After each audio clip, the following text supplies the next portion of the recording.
hawaasni Harargee lixaa hospitaalli waliigala Ciroo gara hospitaala riifaraalaatti akka nuuf ol guddatu jechuudhaan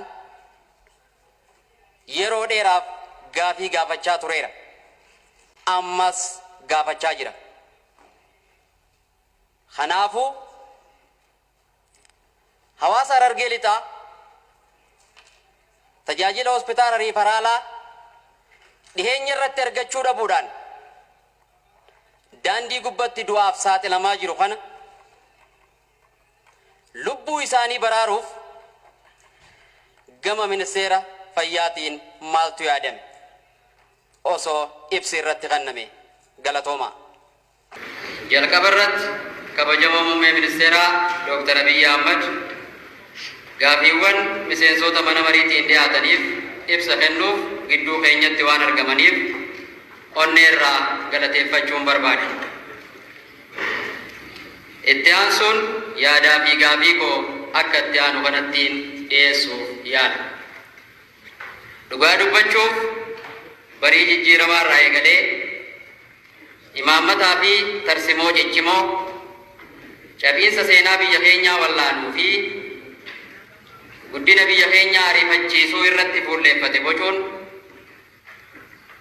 tooftaa kalaqaa fi saffisaatiin hojii irra oolchuuf tattaaffii taasifamaa jiruun jijjiiramni gama dameewwan siyaasaa, diinagdee, hawaasummaa fi dippiloomaasiitiin biyya keenyatti galmaa'ee fi galmaa'aa jiru imala badhaadhina Itoophiyaa mirkaneessuu kan danda'u jijjiirama baay'ee abdachiisaa fi bu'uuraati.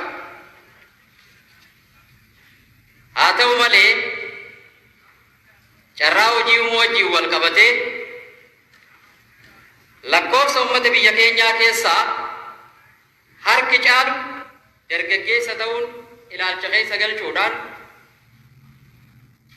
carraa hojii uumamu dargaggeessa hojii barbaadu wajjin wal madaalchisuu irratti gama mootummaatiin maaltu hojjetamaa jira. Dabalataanis akka biyyaatti aadaa hojii fooyyeessuudhaan ilaalcha hirkattummaa fi kadhaa jalaa ba'e ijaaruuf tokkoon tokko qooda fudhattootaa irraa maaltu eegama ibsi osoo irratti kenname galatooma. Gaafii dargaggoota godina Harargee lixaa kaasuun barbaade. Godinni Harargee lixaa aanota baadiyyaa 15 fi bulchiinsa magaalaa 5 akkasumas baay'ina uummataa miliyoona 2.9 ol kan qabu yommuu ta'u lakkoofsa uummataa keessaa harki guddaan dargaggoodha. Keessattuu dargaggoon hojii barbaadu garmalee heddummaata. Godinichi qabeenya uumamaa dargaggoof carraa uumuu danda'u kan badhaadhe ta'us qabeenya uumamaa kana gara misoomaatti geeddaruuf hanqinni industirii jiraachuurraa kan ka'e carraan hojii uumamu dargaggoota hojii barbaadu wajjin wal madaaluu hin dandeenye. Kun immoo dargaggoonni godaansa seera alaa fi ajandaa humnoota badiitiif salphatti akka saaxilaman godhaa jira. Waan ta'eef manni hojii ministeerichaa qaama dhimmi ilaallatu waliin ta'uudhaan rakkoo hojii dhabdummaa dargaggoota godina Harargee lixaa akka furu hadaraa jechuun barbaade. Dabalataanis kolleejii teknikaa fi ogummaatiin wal qabatee ummata tajaajiluuf ijaaramanii erga eebbifaman booda sababii meeshaan baruu fi barsiisuu guutamuu dhabuutiin tajaajila osoo hin kennin komii ummataa ta'aa jiran ni jiru. Akka fakkeenyaatti kolleejii teknikaa fi ogummaa aanaa Doobbaa fi kolleejii teknikaa fi ogummaa bulchiinsa magaalaa Baddeessaa kaasuun ni danda'ama. Kanaafuu gama mana hojii ministeerichaatiin itti dhiheenyaan hordoffii fi deeggarsa taasisuu irratti haalli jiru maal fakkaata? ገለቶማ የአውሮፕላን ማረፊያ ግንባታን በተመለከተ የምዕራብ ሐረርጌ ዞን የህዝብ ጥያቄና ቅሬታን ለማቅረብ ይወዳለው።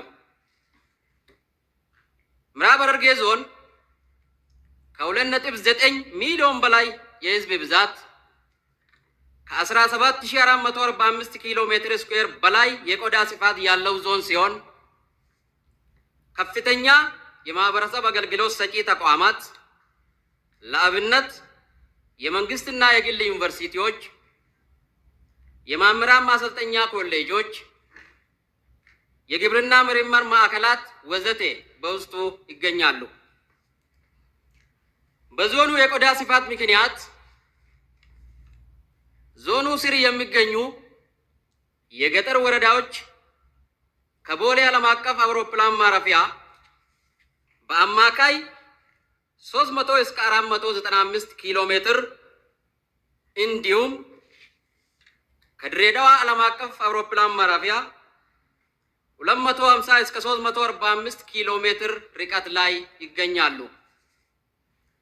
በዚህ ምክንያት የዞኑ ማህበረሰብ የአየር ትራንስፖርት አገልግሎት መኖሩን ከመስማት ባሻገር አገልግሎቱን አግኝቶ የማያውቅ ማህበረሰብ ነው ቢባል ሐቁን ማናገር እንጂ ማጋነን አይሆንም።